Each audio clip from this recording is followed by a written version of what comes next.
Hey, welcome to Grounded with John Tester and Maritza Giorgio. Happy Friday. It's Friday. We don't do these on Friday very often. No, it's good. Well, it's not Good Friday, but it's a Good Friday. Okay, so it's good. Good Friday. Okay, so today we wanted to kind of dig in and take a closer look at our national defense and security. We have former, well, we'll call him the Honorable Eric Raven. He was a former Undersecretary of the Navy at one point. He actually served as the principal advisor on the Senate Defense Appropriations Subcommittee, which you were the chair of. Am I wrong?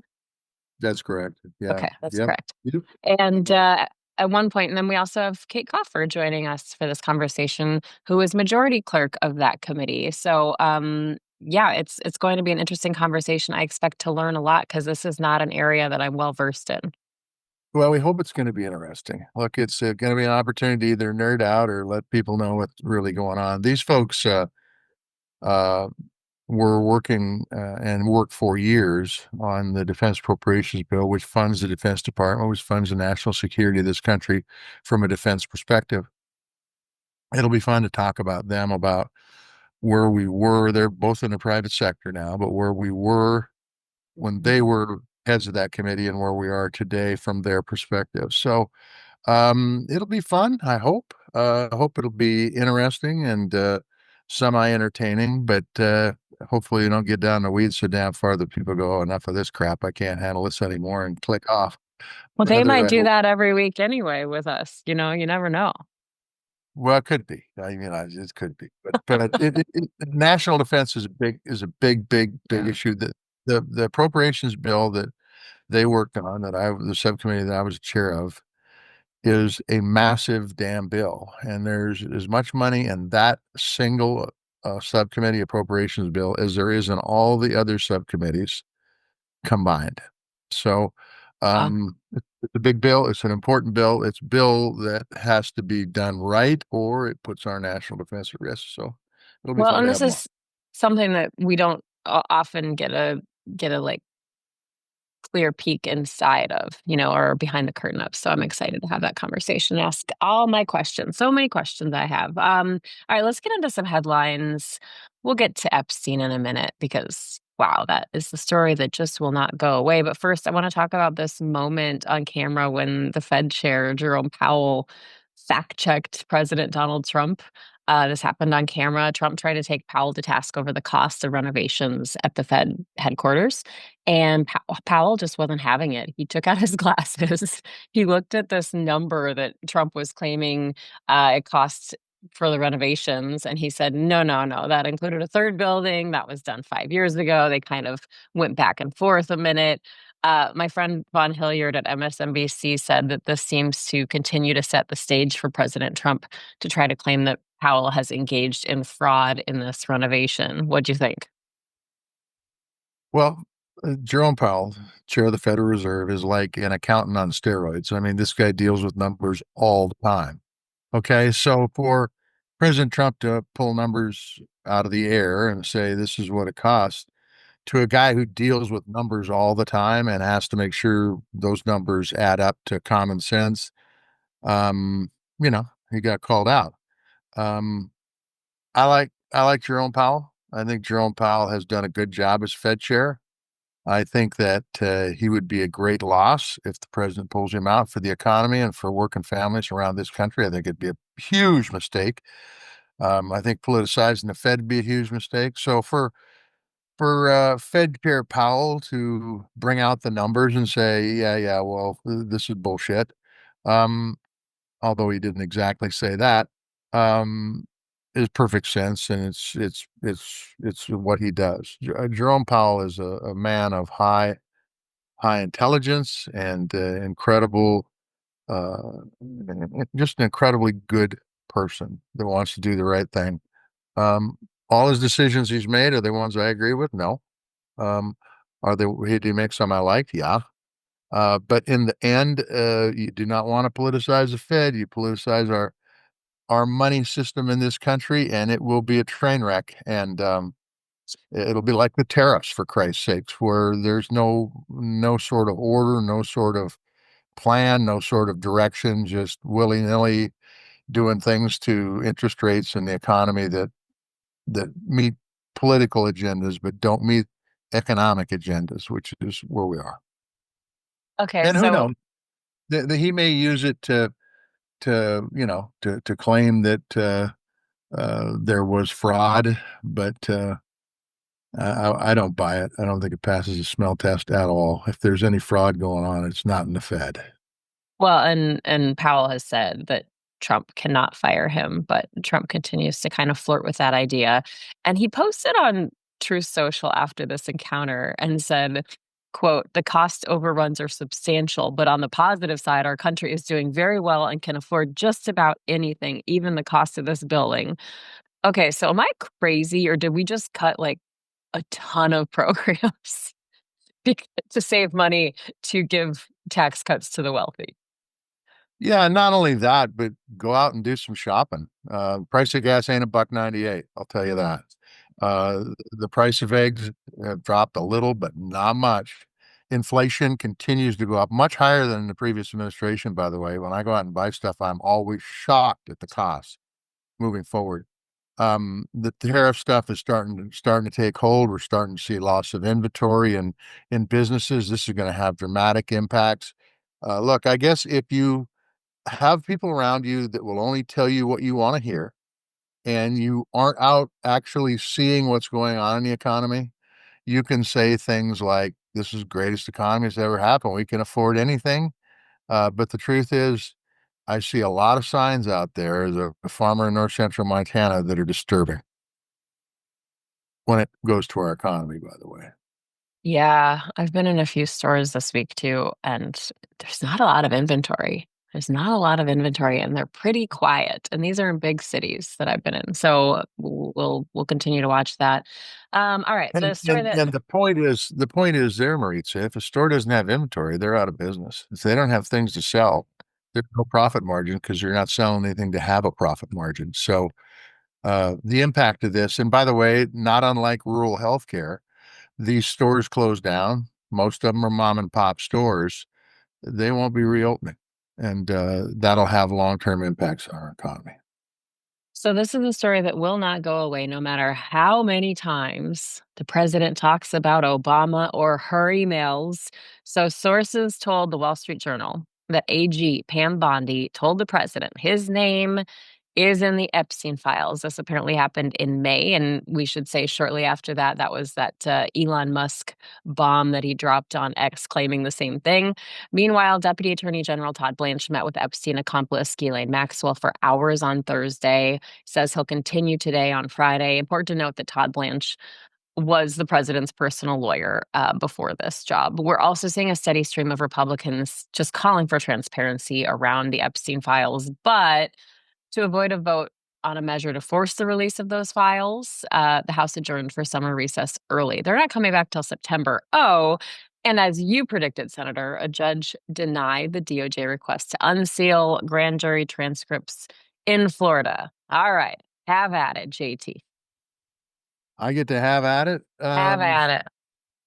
So for anybody out there that thinks that Todd Blanche is interviewing Maxwell, I never can pronounce her first name, but Maxwell to find out what really went on, you're smoking something illegal. The truth is he's there trying to find a loophole, just like they do in the Constitution, to try to make it so it doesn't look like anybody did anything wrong with Epstein, including the President of the United States. So it's interesting. If he's able to do that, that means Ghislaine Maxwell would be able to walk from Ghislaine. prison. Ghislaine. Ghislaine? Okay, all right. So I got it. It's spelled Ghislaine. That's Ghislaine, Ghi- isn't it? Ghislaine. Okay. So anyway, so maybe she's going to get out of prison because if there isn't anything that went on that was bad, then what was she doing in the slammer?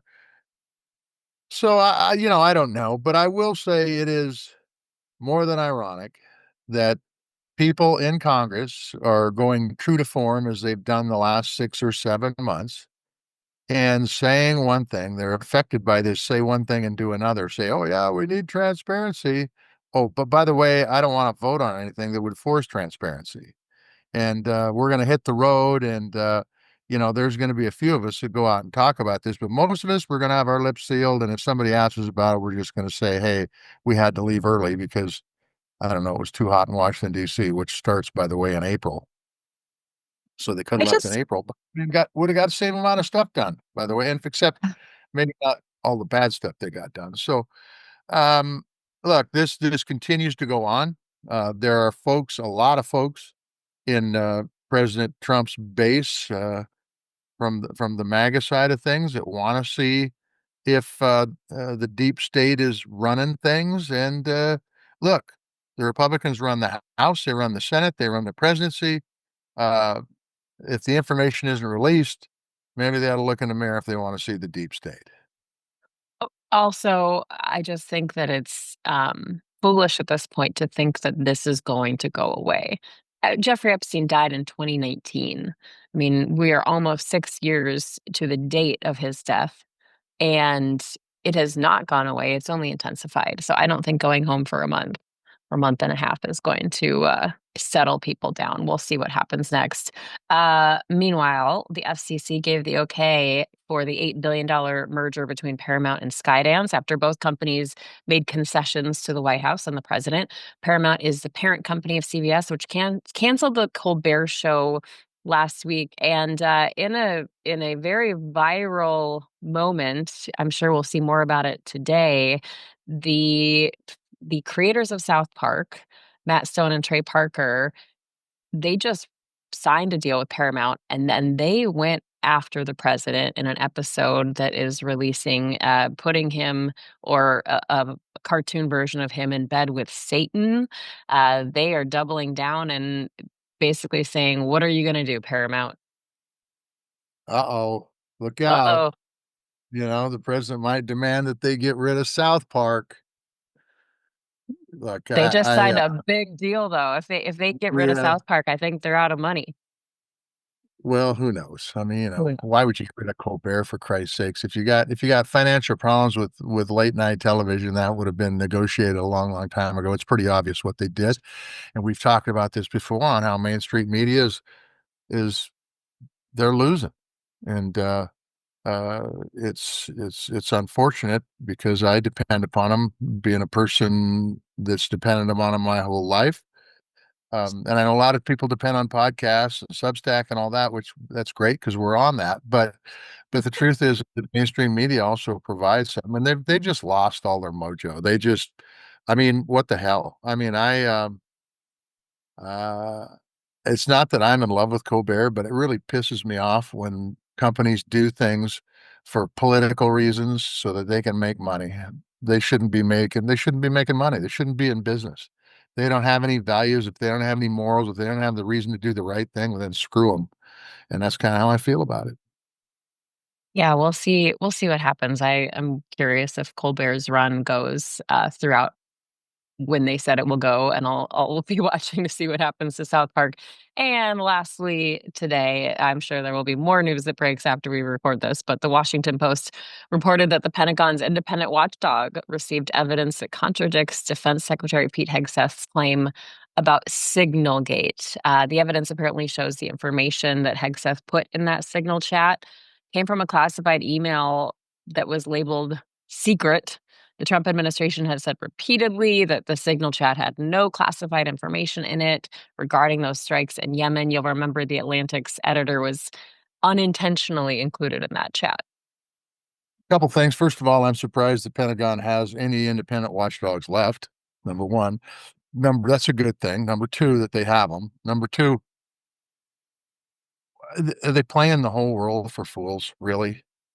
I mean, this was absolutely a breach of top secret information that happened to work out fine, that was used many times before this as a platform that shouldn't have been used for delivering top secret information. And I can guarantee you that our enemies in this world, China, Russia, North Korea, and Iran in particular, know how to access this information. And I'm going to tell you, I don't think they learned any lesson with the Signalgate stuff. I don't trust them. I think they're still doing this crap on non-classified platforms. And I think it's going to cost us if they don't wake the fuck up. This is important shit. And it's secret for a reason. And for these guys to be so cavalier about all this and deny that it happened. Where's Congress at? Has Congress done any investigation? Have they done any bring people in and ask them questions about this? Have they done a bipartisan program to find out what the hell happened? No, Congress is still drawing their 165, 170, maybe it's more than that now, $1,000 a year, and they don't do jack shit. And this is something that they should have hearings on, and they should get to the bottom of it. Just like they should get to the bottoms of why ICE threw Alex Padilla on the floor. And when Christy Nome says, I didn't know who it was. Come on. If you don't know who that is, what the hell are you doing in government? It's ridiculous. So this stuff goes on and on. The tariffs, same thing. There's no hearings, no nothing. They just let the executive branch do whatever the hell they want. They forgot to read the Constitution on what Article 1 means. And they just sit back and say, oh, what the hell? If we say anything bad against him, then he's going to come after us and we're going to have a primary and I might not have a job. But why the hell do you have a job if you're not going to do anything? It's ridiculous.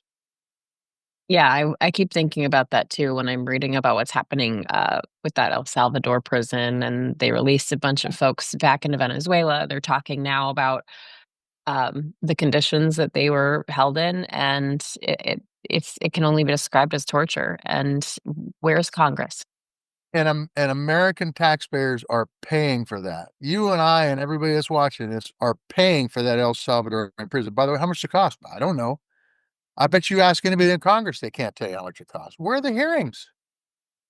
Where are they finding out what's going on? There's supposed to be checks and balances. They're supposed to be spending our money in a way that meets the needs of this country. And Congress is AWOL, gone, history, kaput. Maybe that's why Tillis isn't coming on our program. I don't. Hey, yeah, Senator Tillis, we want to hear from you. I'll try them again today. We're working on it. We're working on that one. All right, so that's it for headlines. Let's pivot now to our chat for today, focusing on national defense and security. Senator, take it away. So we've got a couple guests here that I don't want this going to your guys' head, by the way, but Eric Raven and Kate. Say your last name, Kate, so I don't screw it up. Okay. For Senator. Okay. Koifer, Sounds good. Koifer. I'm just going to call you Kate and Eric. But these folks worked with me on the defense subcommittee on appropriations. They were and still continue to be critical components of our defense structure. When they served as staffers, they literally did the work, and it's one of the reasons I believe that we had defense bills that were structured in a way that held the defense um, industry and the defense community itself accountable, while we spend hundreds of billions of dollars. I'm going to start out. Both of you are no longer in government. You're in the private sector, and you guys still continue, and correct me if I'm wrong, continue to monitor the defense appropriations bill in a major league way. From each of your perspectives, have things changed much? Are they like they were when you guys were lead staffers, or are you seeing are you seeing well, I'll just ask, are you seeing Congress need to play a bigger role in the defense thing, or is it entirely being driven by the executive branch? So the process is, folks, for you guys that know, the executive branch brings in their budget, and then Congress screws with it and does the budget they want. Is that still going on? So, first of all, Mr. Chairman, and I think that's the last time I'm going to call you Mr. Chairman. It's John from now on, Perfect. and It's a real pleasure to join you today. And boy, what a big question. Um, I started off in Congress working as a staffer in 1996, and the changes of how the defense budget gets dealt with at the highest levels have been really significant, and I think it's only accelerated in the last couple of years. And I'd say there's a couple of factors that really draw that out. First of all, it's been standard practice for decades and decades that, just like you said, John, the president delivers a budget proposal to Congress. Congress looks at it for a series of months, makes some changes, makes sure it reflects congressional priorities. And for many, many years, it was done on time and efficiently. And over the last, decade and a half, that process has slowed down. Well, for the first time ever this year, Congress really couldn't reach a decision on passing a full year budget for the military.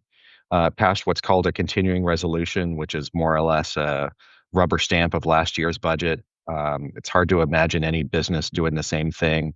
Hey, let's just do the same thing we did last year and expect success. So that has been number one. The biggest change is that it's gotten harder and harder for Congress to complete its work on what used to be seen as a must do budget bill. What's your view, Kate?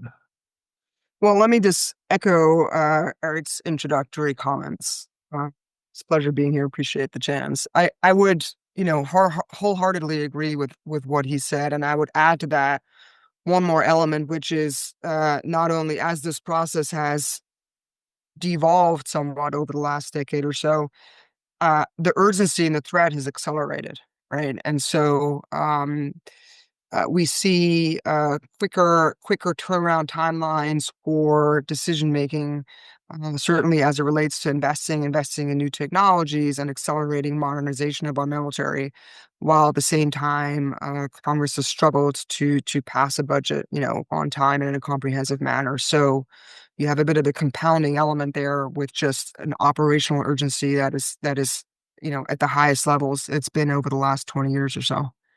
Look, the defense budget has been kind of slightly below inflation for, several years now. Meanwhile, China's investment in its military capabilities and its ambitions, not only in the Pacific but across the world, are really going through the roof. I mean, they are building a lot of capabilities at an astounding rate. Now, the good news is that the United States, in terms of our military, started off way far ahead of any other competitor. I mean, we have had the best technology, the best training, the best troops for many, many decades. But what we're seeing is China is closing that gap. And so this question of how can the government best fund its military and what's the process and what are the roadblocks isn't just a political issue. It's a national security issue. As our adversaries are catching up to where we are, and then project that out a few years. And I think that American people should be paying really close attention to that. So we'll get to AI in a minute then, since you brought this up. The last CR that was passed was plussed up pretty significantly for military defense. Is that correct? There's certainly dollars that were added to it if you add both funds together that makes the final figure close to $1 trillion, right? Help me out here. So yes, sir, we've got a couple of um, big dollar chunks that are coming all together. So let me maybe see if I can untangle it a little bit. So in March, as Eric said, Congress passed for the first time a full year continuing resolution for the Department of Defense, which essentially locks in a prior year budget, right?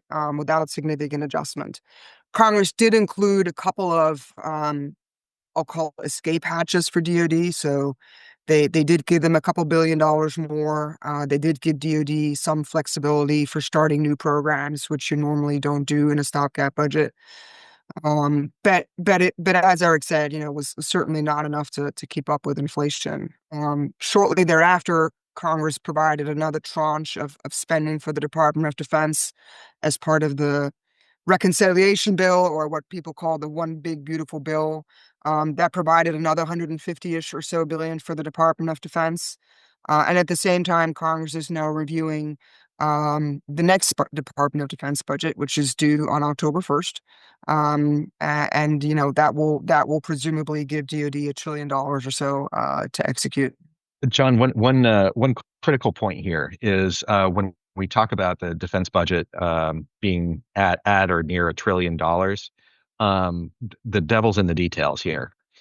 So that the normal annual budget for the Department of Defense is about $850 billion a year now. And then there is this one-time reconciliation shot in the arm of 150 billion. That gets you to that 1 trillion number. But here's the really important part. Um, that reconciliation money, I mean, it's a lot of money. Nobody's going to turn up their nose at $150 billion. That's a significant investment, but it's a one-time shot in the arm. So the big question that a lot of national security experts and defense companies and a lot of other people are asking right now is, wait, are we going to continue at $1 trillion next year and the year after?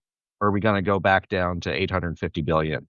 It's like, hey, if you're working somewhere and you get your take home pay is $850 a week, you work a bunch of overtime 1 week and get another $150. Hey, that's great. Nobody's turning their nose up. But don't go spend it all in one place unless you know that you're actually getting a raise and it's not just that you put a lot more effort in for 1 week to get the higher paycheck. Reminds Yeah, me and of if some I of the could, complaints about like COVID funding, right? Like people said, this is great, we have all this money, but don't get used to it. Exactly. yeah, and if I can maybe pull the thread a little bit more on what Eric said is, and so you started the conversation about the industrial base and accountability of the industrial base. The challenge for the industrial base is, yes, we see this massive influx of $1 trillion or so in defense, but not knowing what happens, next year, 2 years, 5 years from now, because it's not quite clear what the 5-year plans for the Department of Defense are. How is that going to help the industrial base, or how can we then use this influx of cash to right size the industrial base for what we need them to do, right? So how do you convince them to invest in a workforce, to expand production capacity? We've heard a lot about the supply chain being very fragile, and so to Eric's point, right now we had this reconciliation influx of cash, not knowing if that's going to happen again next year. How does the department and how does the industrial base plan their investments for the year after this year? So typically when you're in government, you guys know this, if you've got one-time money, which is what this 150 billion may or may not be, you use it for one-time expenses. Was is the military base looking at that? I mean, so let me give you an example.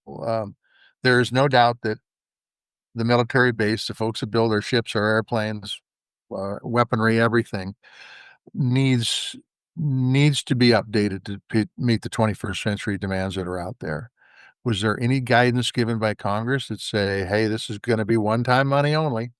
So use it for one-time expenses to expand the industrial base or whatever it might be. I'm talking about the machines, the things that you buy once, you don't have to buy every year. Go ahead. Yeah, so the answer is it's kind of a mixed bag because Congress didn't just hand over 150 billion as a blank check. It put it in kind of like categories and pots. And some of those categories are very specific. Go out and buy a couple of more of these destroyers or some more of these airplanes. Very specific. Go buy this thing. Other pots of money are a lot more flexible. And I would say the one that immediately comes to mind is there's about $25 billion to jumpstart investment in Golden Dome for America, President Trump's vision of a missile shield covering all of the U.S. Trump himself has said that this is going to cost $170 billion, and there's a lot of estimates that are substantially higher than that. So that's just a down payment. That $25 billion, it's a lot of money, but it's not going to complete the project. So again, kind of the big question here that everybody's asking is, where's the rest of the money going to come from? Because if the future budgets are flat, that's going to mean some really hard decisions about cutting programs and taking money from other places. Or is it budget going to go up? And that's where you get the additional money. So in some cases, it's very clear, just go buy some more of these items, X, Y, and Z. And some cases, this additional money is just a down payment, and everybody's trying to figure out where the next installment is going to come from. Yeah, and if I could add one little bit of context is, the $1 trillion defense budget is a record high investment in national defense. That does not mean that it's $1 trillion investment in buying weapons, modernizing our military, right? So roughly a third or so of that goes to pay our troops. Roughly, a little less than another third goes to, pay for driving tanks and flying aircraft and steaming ships. So the actual part of that is invested in modernizing our military is probably less than half of that $1 trillion. And to Eric's point, there are some one-time investments when you talk about upgrading a facility or modernizing a production facility, but there are several investments that will require sustained funding or additional funding over the next couple of years, and it is not quite clear yet where those funds will come from. Okay, I want to pull on the Golden Dome thread a little bit, because I've and admittedly, I don't know a lot about this, so I'm going to ask you guys to explain this to us like you're talking to my 13-year-old, so we can all follow along. Because I think we hear buzzwords like Golden Dome, or you get into the billions and trillions of dollars, and people's eyes kind of glaze over sometimes. So the Trump administration says this will cost about $175 billion. The goal is to intercept missiles through space-based missiles, but the Congressional Budget Office estimated it might cost more than $500 billion. Other estimates come in even higher. So, what should we know about this Golden Dome project? And do you think is it effective? Would it be effective for us here in the United States? And is it the best use of that money? Yeah. So the first thing I'd say about Golden Dome, I'll just call it like a really ambitious program, and I'll explain it in a couple reasons. Um, I think when a lot of people think about threats to the United States, sometimes they go back to kind of like the Soviet Union. Is the Soviet leader going to push the red button and a bunch of long range missiles, make their way and threaten us? Um, the picture today is a lot more complicated than it was just a few decades ago. The threats that are out there that Golden Dome is meant to address includes everything from those long-range intercontinental ballistic missiles, whether they come from North Korea or China or Russia or somewhere else, to a lot more sophisticated threats. In the last decade or so, the missile technology used by a lot of our adversaries has really advanced. So it used to be if the Soviets were going to shoot a missile at us, it goes up in a certain way and it comes down in a certain way, and we can detect exactly where it's supposed to come, and so that makes it easier to shoot down. Still a big challenge, but now some of these missile technologies, think about a missile goes up and it releases a warhead. And these are called hypersonic glide vehicles. They can do all these like crazy turns. They're really fast. They're much faster than anything else out there. And so the same solutions that you might use to shoot down a long range rocket just don't work on some of this new technology. And so you have to develop something entirely new to be able to tackle that threat. One opportunity out there is if you put enough satellites in space that have their own missiles on them, maybe when that rocket launches, you can intercept it in the first minute of flight. Oh, that's really interesting, but it's also really hard because it means you have to have a satellite right over that launch site at every minute of every day of every week of every month. And so that's where when you see these estimates that are more like, many hundreds of billions, that's because some of the analysts looking at that are saying like, oh, this is way more complicated than anything we've done before. And complexity equals dollars. Maybe Einstein said that or something like that. But the complexity goes way up, the cost estimates go way up. And so there's a lot. There's also a range of other threats, and you need different kinds of technologies to handle those different threats. So you're really looking at Golden Dome not just being kind of like what Reagan described as a strategic defense initiative to scare the Russians and defeat their missiles. You have to put together like probably 3, 4, or 5 really advanced technological capabilities and have them all work together seamlessly to deliver this idea of protecting the whole United States from these range of advanced threats. I think the bumper sticker is shooting down an incoming missile with a missile is really, really hard. And so you really want to have, you hear this term kind of system of systems sometimes, which means you need to have lots of different things to build out this Golden Dome protective shield. You need, as Eric said, you need the radars. Some of them can be space-based, some can be more terrestrial based or airborne. You need different kinds of interceptors for different kinds of threats. And then, depending on how many of each of these systems you buy, that's what's going to impact the price tag. But the technology, it's already out there, right? So it really comes down to kind of fusing this all together and making sure all the different components of Golden Dome talk to each other so that they can actually provide a truly effective shield. So the communication part of this is also critically important, not just the numbers, but how these different systems communicate to one another. Whose call is that? Is that all just part of the Golden Dome 25 billion so far, or is this communication going to be utilized? The communication systems that you're going to utilize what currently exists, and they're plussing those dollars up, or how are they doing it? So Trump appointed a Line. leader, General Gutlein. He's a Space Force leader. He's been involved in the DoD weapons acquisition process for a good part of his career. So he was appointed and just recently confirmed to take the job as a four-star program manager to answer exactly those sort of questions. How is all this Yeah. stuff going to work together? What are the priorities? And this is a moving target. I mean, the pressure to deliver solutions is probably higher than I've ever seen in any defense program in the last several decades. And so General Goodline, he has to come up with a plan. And he's been tasked in the next 60 days to come up with a plan, like what are all these technologies that we need to pursue, and how do they work together? That's a really short time period to come up with a really complex plan. But he 60 has said days? 60 days to come up with a plan, but then it's going to be a long, long time to kind of like field all the technologies. This is just identifying like what this is and how it works. But the one thing that he has said that's going to be a top priority is this idea of communications and like how all things work together, because you're going to need satellites to detect missile launches. You're going to need radars on the ground to track those missiles. You're going to need things to shoot missiles at the going after the missiles. Like all of this stuff has to talk to each other. And oh, by the way, there's somebody in Colorado who's going to be looking at a computer screen trying to make sense of all this. So it better work. You don't want that guy, getting the wrong information.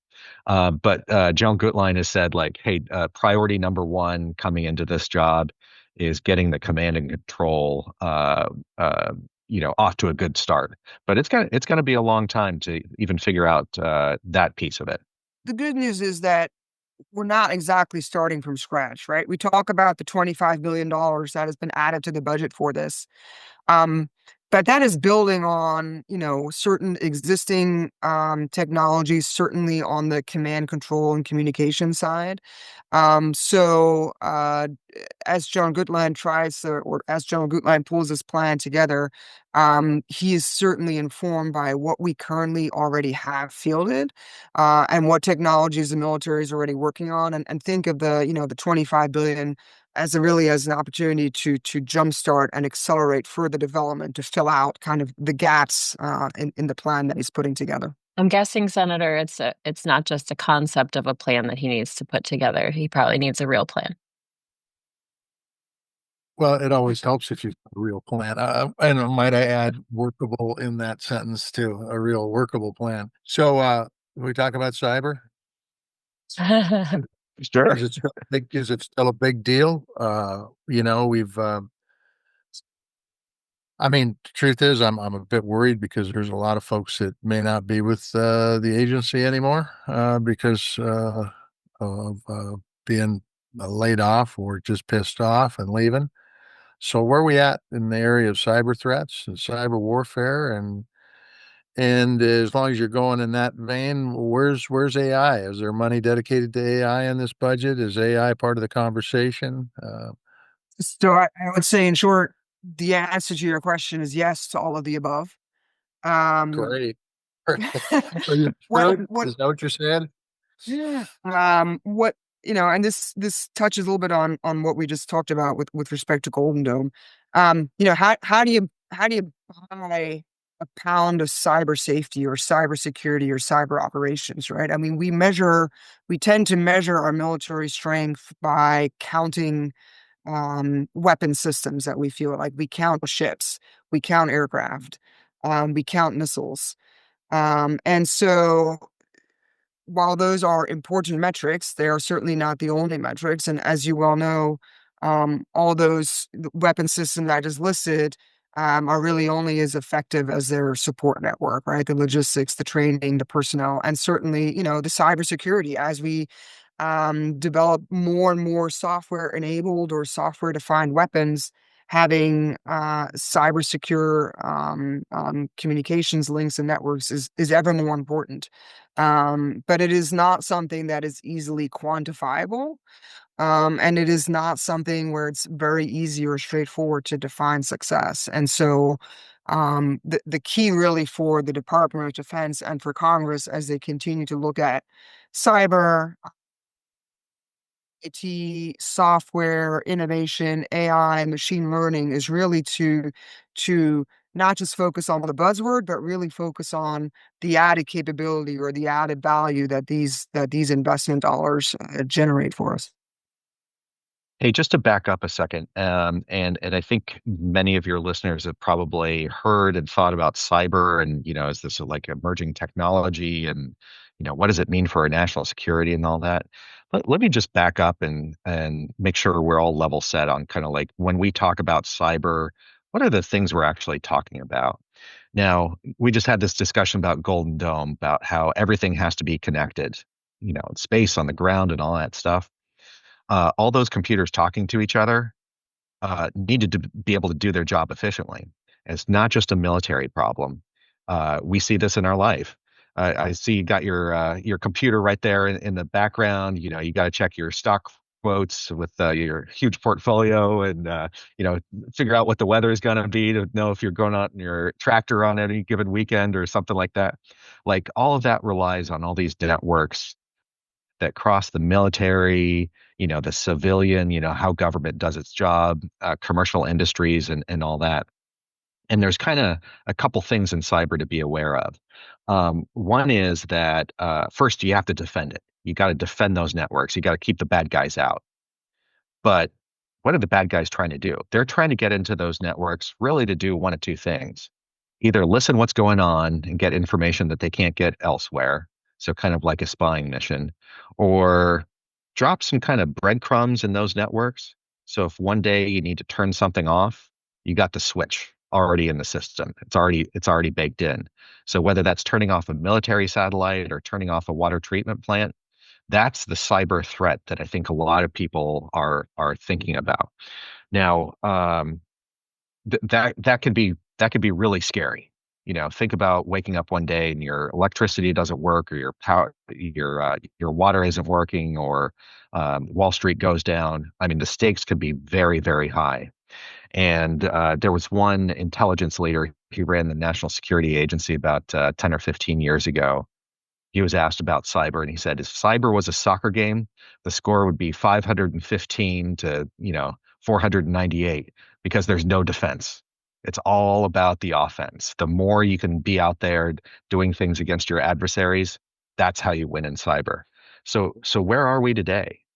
I mean, almost every other day you see something in the paper about vulnerability discovered in some email system, or another government system was hacked somehow.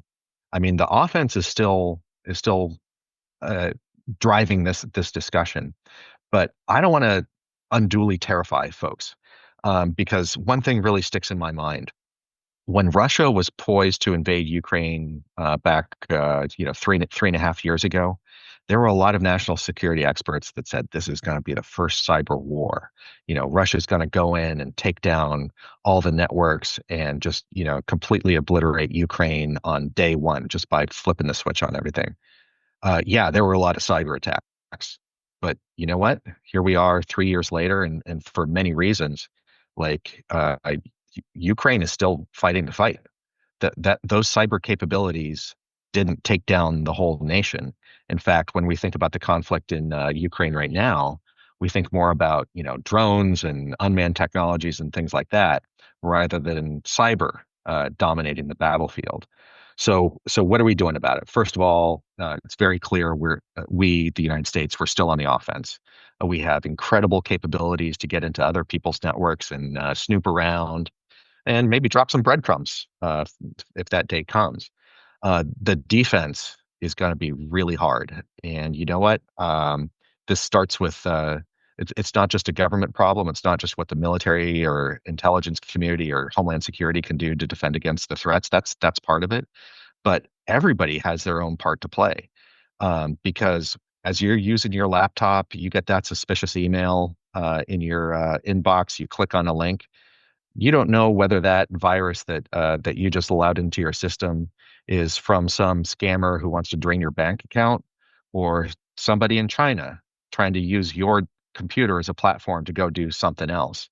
So, just real basic stuff, that the Best Buy, Nerd Patrol always talks about keeping your computer updated and don't click on suspicious links.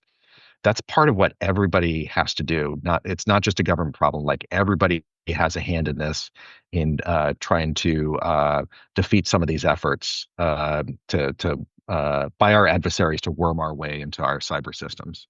It starts everywhere.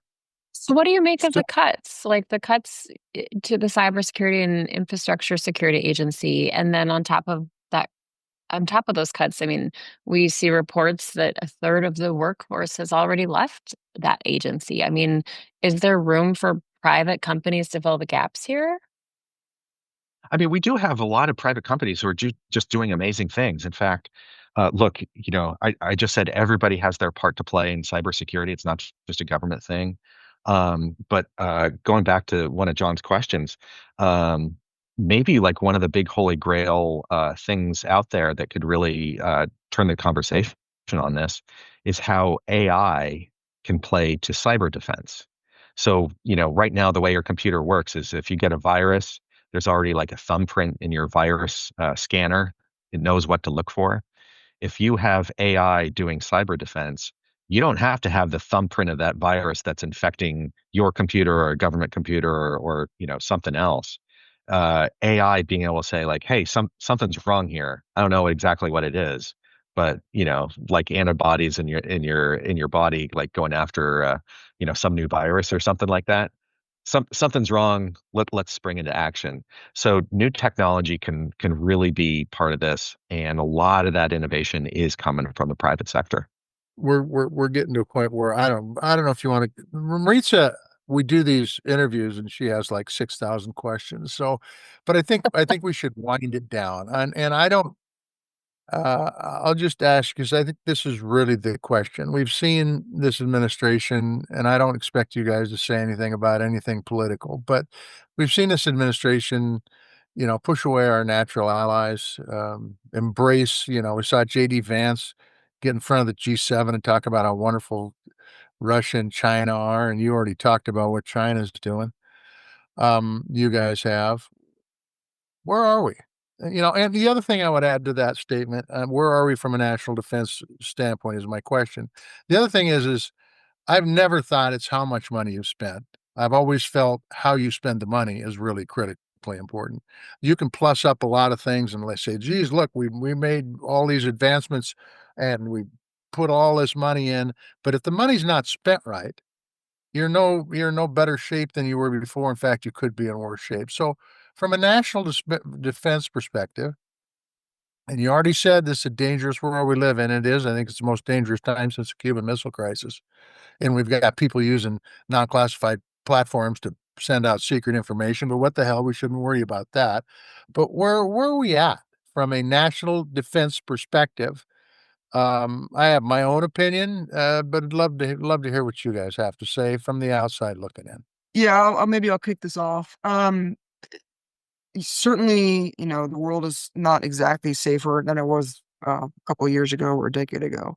From the national defense perspective, and really the next big signal you ought to be looking for is, the administration is going to release a new national defense strategy, right? So every administration, when they come in, they take a look at, at the world, they take a look at our capabilities, and they put together kind of the strategy, which is supposed to inform operational planning, budgets. It's supposed to provide kind of a guiding light for industry on where we want to be modernizing and investing in.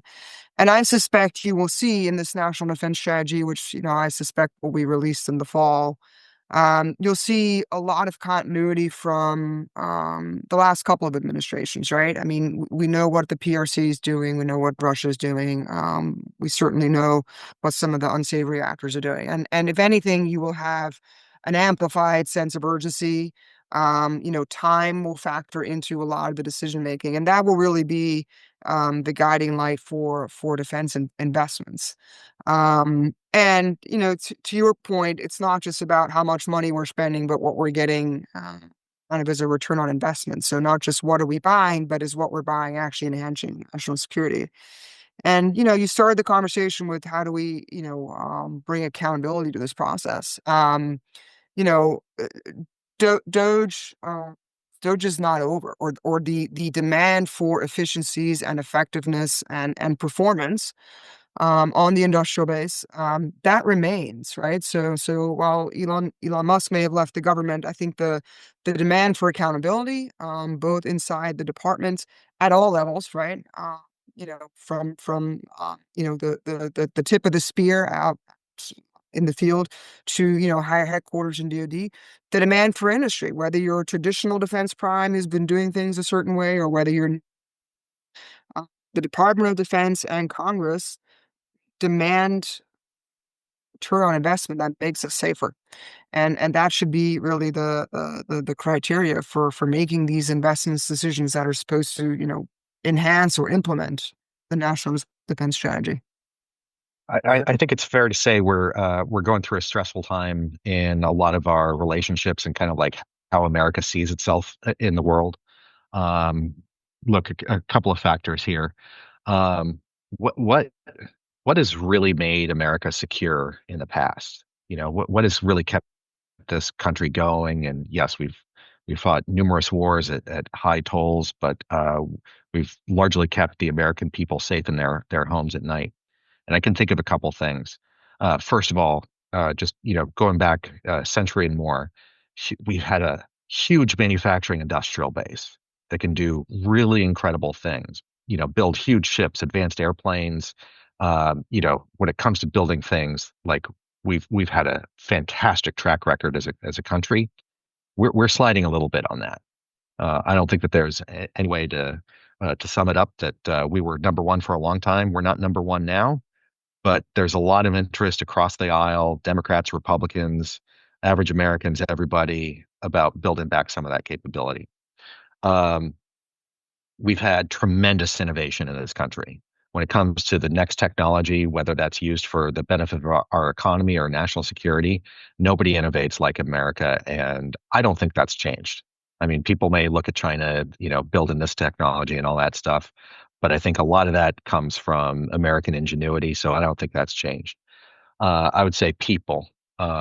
We're an incredibly patriotic country, and every time that this nation has been threatened, there's been hundreds of thousands of Americans who've signed up to serve in the uniform, and I don't think that's changed at all. I think that patriotism still exists in the U.S.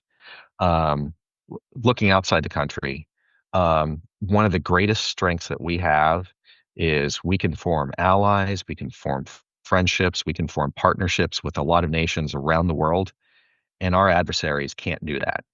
They look on that ability for us to not just go alone, but go with friends, and they're jealous of that. They can't replicate that.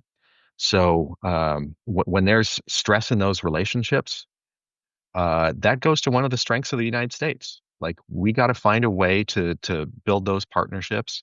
And yeah, the terms might have to change somewhat. We've had an incredibly strong military over, since World War II. We've been the preeminent military in the world. We could do a lot of things for not only our own national security, but the national security of our allies. And look, some of our allies have our closest friends have realized that and come to rely on the U.S. Changing that basis so they have more invested in their own national security is a very reasonable thing to do. But I'm concerned about how we're doing it. This should be a confrontation. This should be us linking arms and moving forward together because the stress that we have between our friends ain't nothing compared to the challenges that we face together. There's a couple of rising global powers out there, whether within their own sphere of influence or worldwide, who want to do things differently. And we and our allies aren't on the same page. We need to be together in countering that. And that might be working together more on military projects. That might be better integrating our economies or just being able to talk about like the vision of a free and secure world that we all share. There's still room to do that, but I am concerned that some of the tone and tenor of how that debate is playing out right now is bruising some feelings, and I'm concerned that the depth of the relationship that we have with a number of our allies just isn't the same right now. That's not to say that change isn't needed, but it's how you make that change that counts a lot. Maritza, did you have any question that you would like to ask? I'm always hesitant to do this. Uh, Did you I'm do you going have? to, I think that Eric kind of buttoned everything up pretty well. I have a lot more questions. You know I do, but I think we can leave it there for now. Yeah. Well, I will thank you guys for coming on. We appreciate it.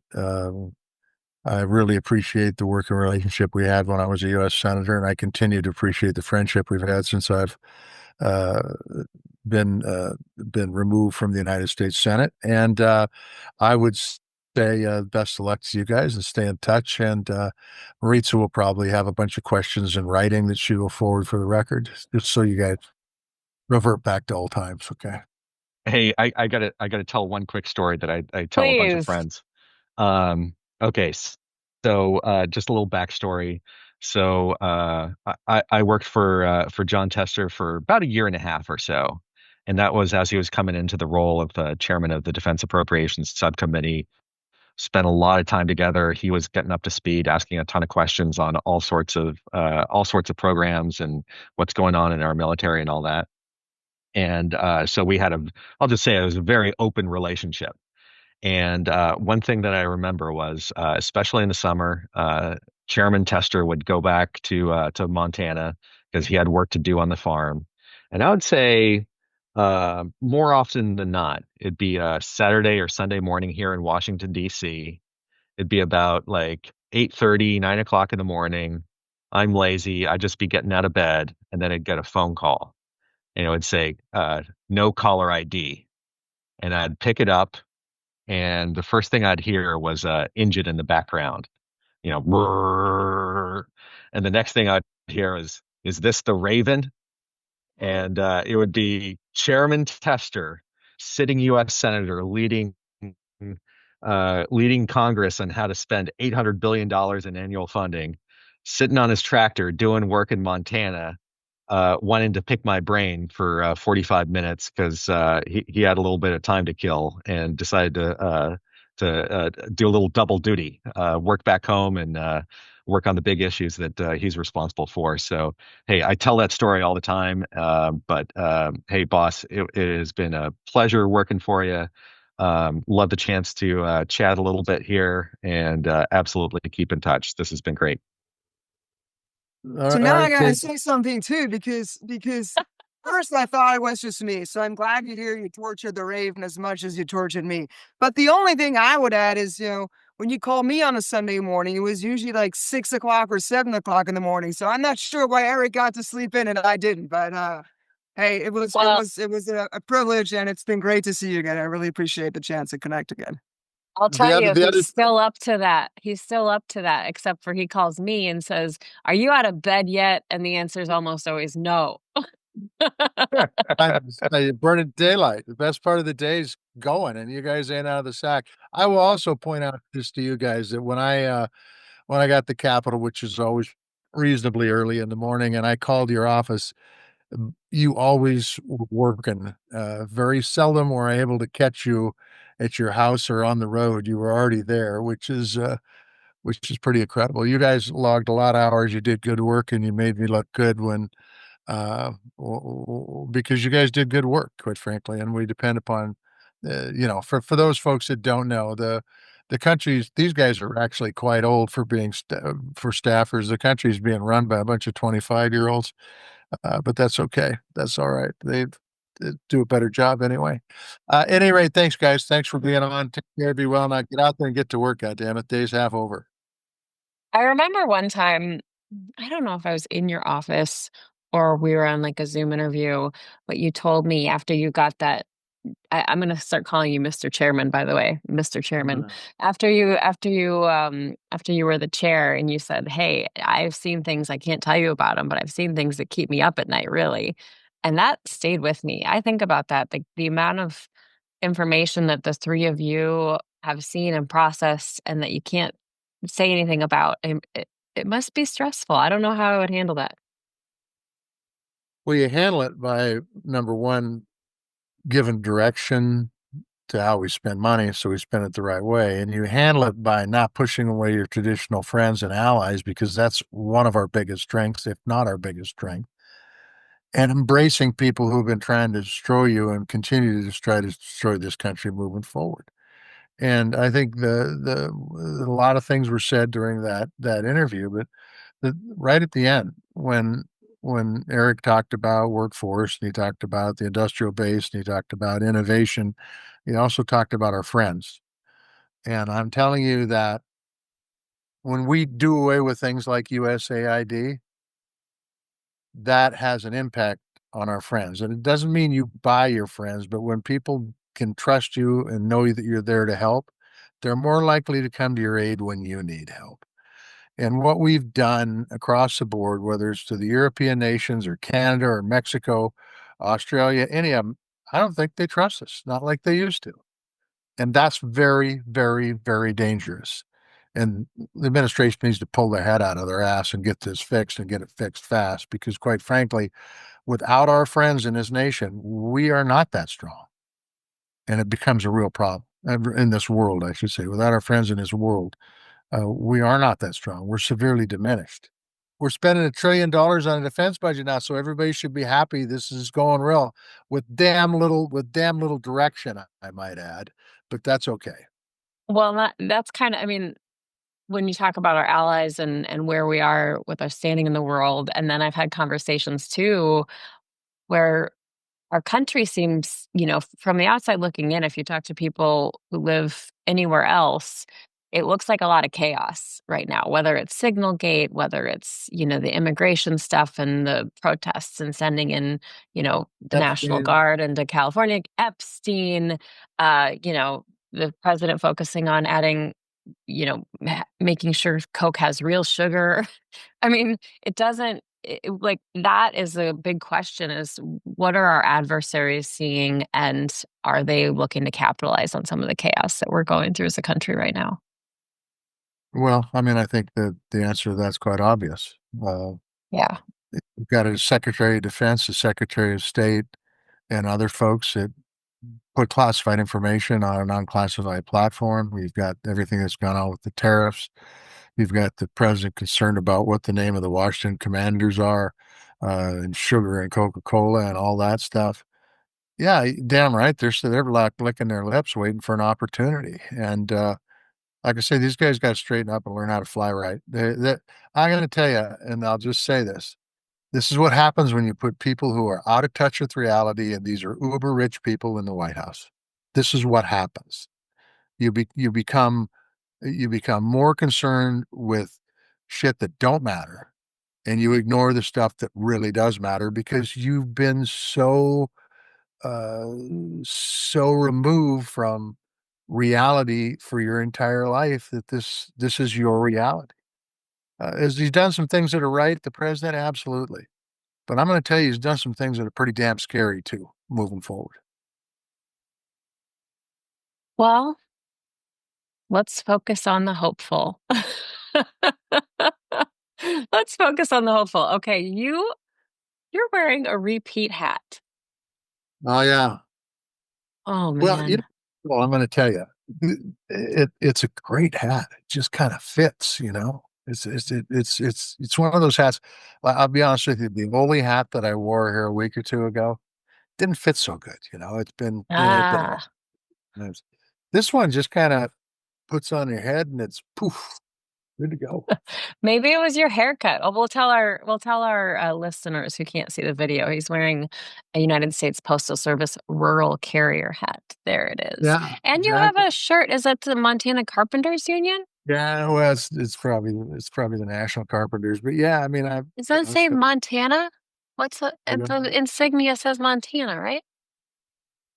My God, it does. Yes, it is. It is Montana Carpenters. Yeah. Look at that. All right. Well, we have yeah, lots of signals here.